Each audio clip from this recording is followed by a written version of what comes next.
Ahoy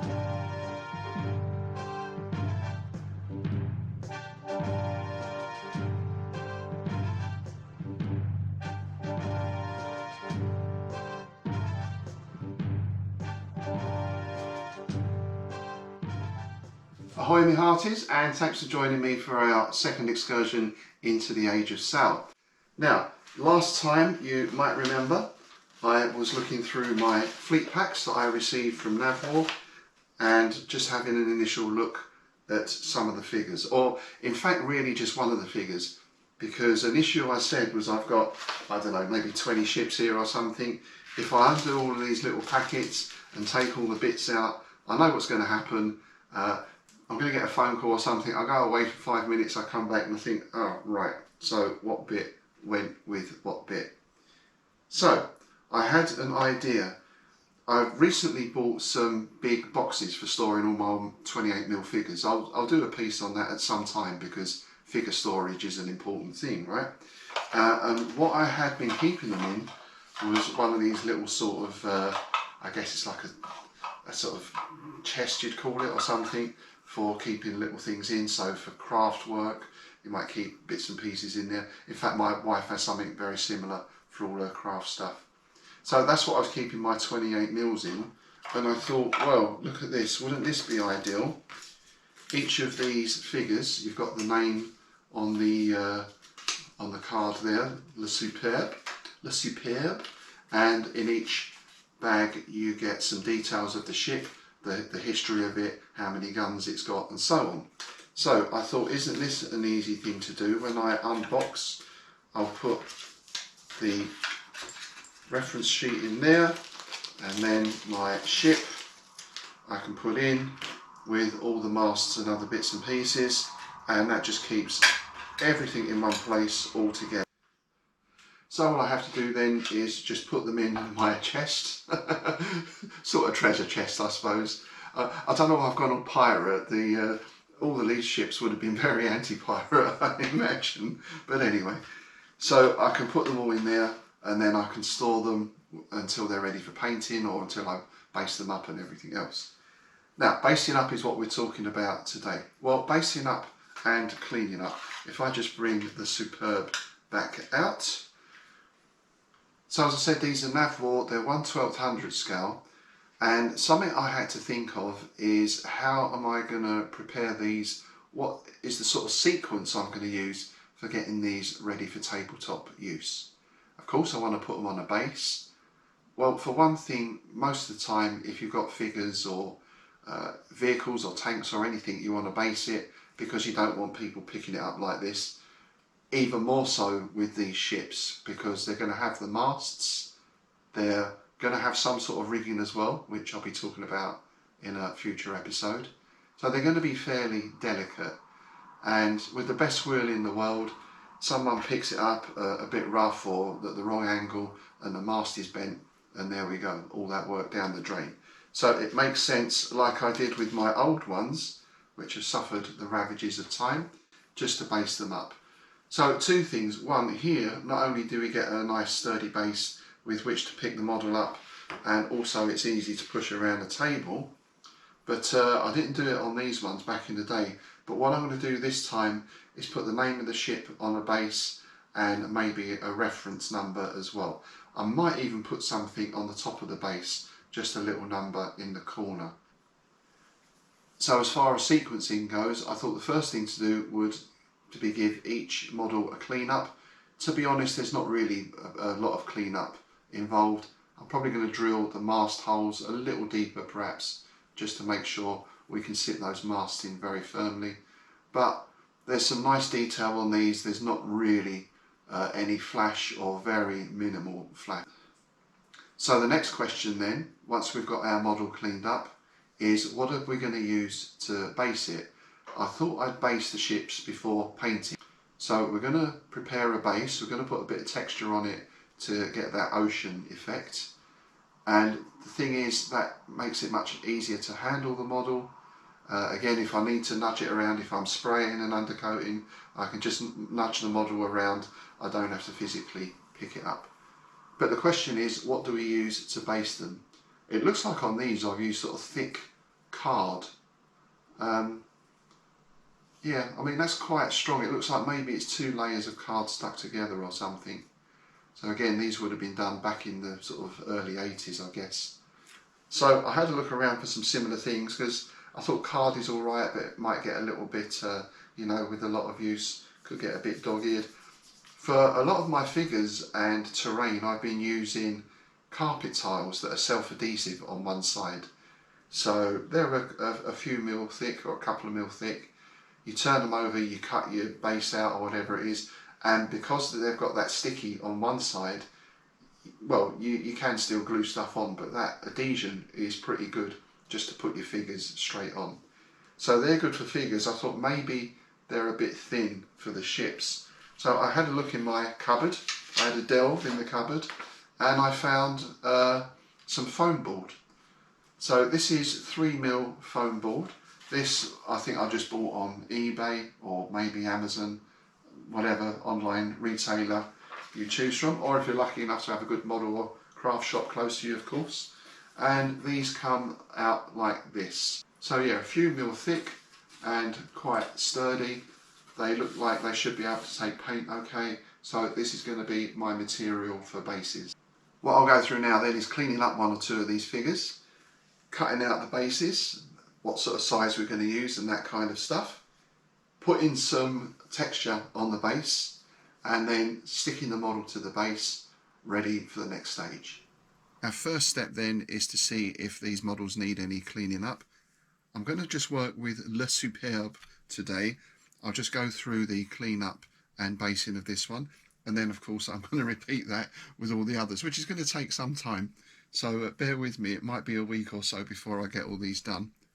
But anyway, this is the procedure, and I think as you see there, as I said, these are nicely detailed models for the scale, certainly good enough for wargaming purposes, and there's no real cleanup needed. There's no flash on there or anything else, so I don't need to do anything to that particularly. But one thing I will do is just drill these mast holes. I'm just going to make them a little bit deeper, because one thing I will say with these models, and of course this is down to the scale as well, is some of the masts can be quite thin, and you can see on that one we've got a little bit of flash there, so we just need to get rid of that first. That's easily done, and I just want to make sure that that mast is reasonably straight, and of course I never want to bend it too much, because the worst thing that can happen is that's going to snap off. So let me just clean that up a little more. And if I look at the other masts as well, again we've just got a tiny little bit of flash on that one, and also there's a little bit of flash on the very end, so I'm just going to cut that. Again, that mast is bending a little, but I just want to cut that so we've got a nice clean join into the hole. And the third one, again we've got a tiny little bit of flash on the end there, so let's just get rid of that.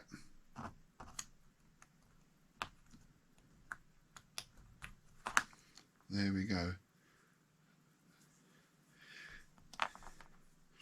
So yeah, obviously these go into the holes on the hull. Holes on the hull in the hull. The Rain in Spain. And they're quite a nice fit, but I just want to make those holes a little deeper, so I'm just using my drill here just to get a little bit more depth in those. I don't want to do too much, and of course I don't really want to widen these holes because then we're going to have a loose fit, but just a couple of mil in, just so we know that those masts are sitting in there nice and tight. And as I said before, another reason for basing these models is so that they're picked up from the base and not from the mast. What I did find before is once we've got a little bit of rigging in place, that helps, keeps the masts in as well. So just to give us a touch more depth, and I know I'm not putting the right mast in the right hole, but at this stage it's just to make sure that everything fits nicely. So that's the first stage done. I'm not going to do anything with these other masts yet. I'm not going to take them off the sprue until I need to, because of course these are all going to be undercoated and painted, so I'm going to leave them on there for the moment. But again, on there, the bowsprit, there's a little bit of flash we'll need taking off of there, but nothing major. One idea I did have, I thought it'd be great to have like lolly sticks, you know, nice and strong, but I've not been able to find anything that's the right size. These are actual lolly sticks. A lot of lollies were eaten in doing research for this. See, not really the right size. I went into Hobbycraft and they had some similar things in there, but again, nothing of the right size, or a little bit narrow. I was wondering, what were those things doctors use, you know, when they press your tongue down? Maybe something like that would be good. I'm not sure where you can get those. I'll have to investigate.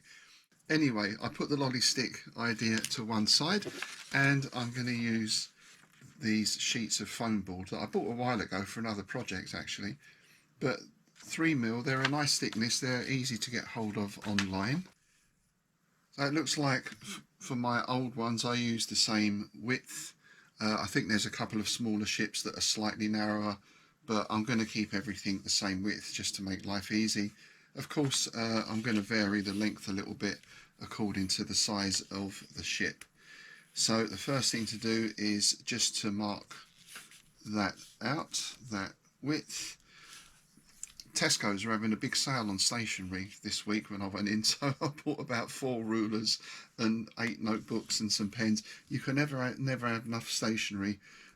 My wife agrees, and in fact a cheap date for us is we go down to the big stationery store in Cambridge and have a wander around. It's a lovely day out. Anyway, let's just get that lined up properly, and we'll mark that.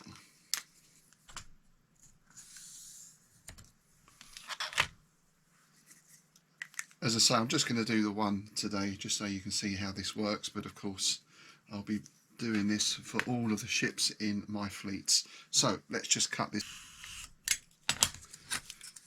There we go, that's a nice clean cut, and there we've got our first strip. So let's just move that over to the side. And of course I want a little bit of space front and back, but that should be enough. That looks like about the same size ship. So if I come to and cut that through, this cuts very easily, cuts very cleanly. So there we go, first base. And that's going to sit on there very nicely. Now, one thing I said as well was about putting something underneath the bases just to identify the ship. So I'm going to do that here. So this is Le Superbe.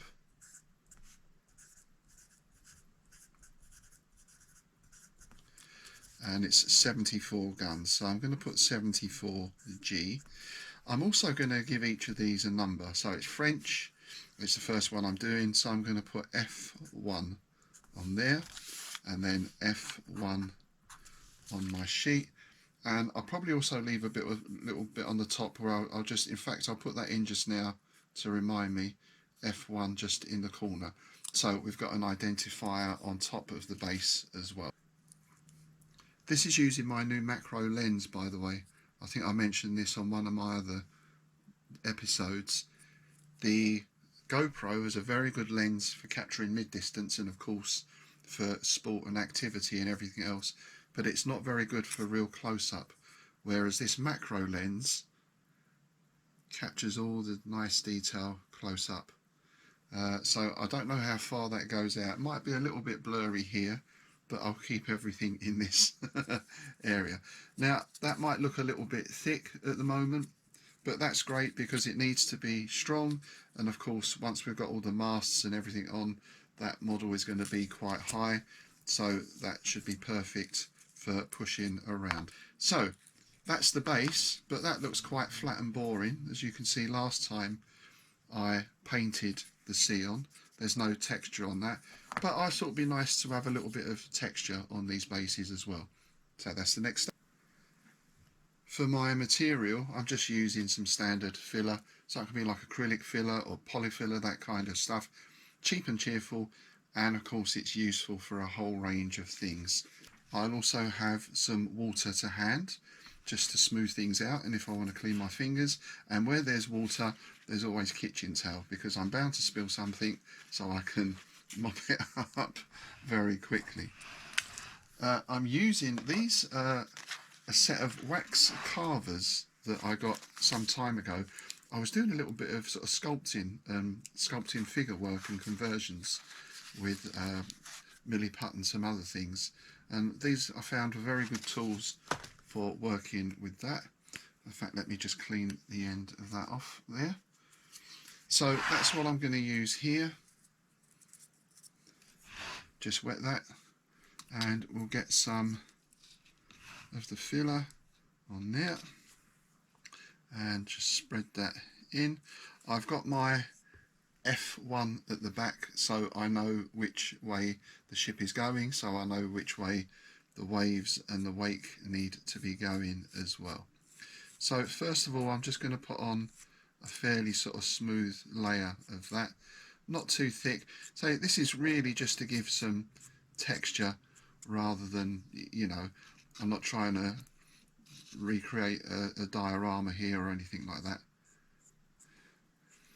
So as long as we've got a fairly even texture on there, that's our first thing. So there's my covered base, and I'm just going to use the slightly smaller tool now, just to see if I can start building up some wave shapes. Obviously I want a bit more height at the front. In fact, what I'll even do at this stage, while that is still wet, is just actually place the model in.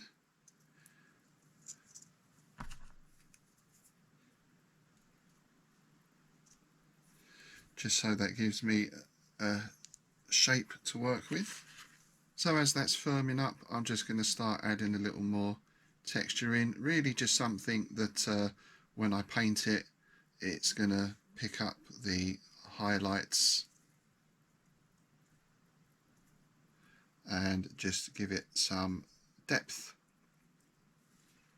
And the last step, of course, is to fix the ship to the base. So I'm just going to use some super glue. I've just got this Loctite, and you squeeze the sides to bring the glue out.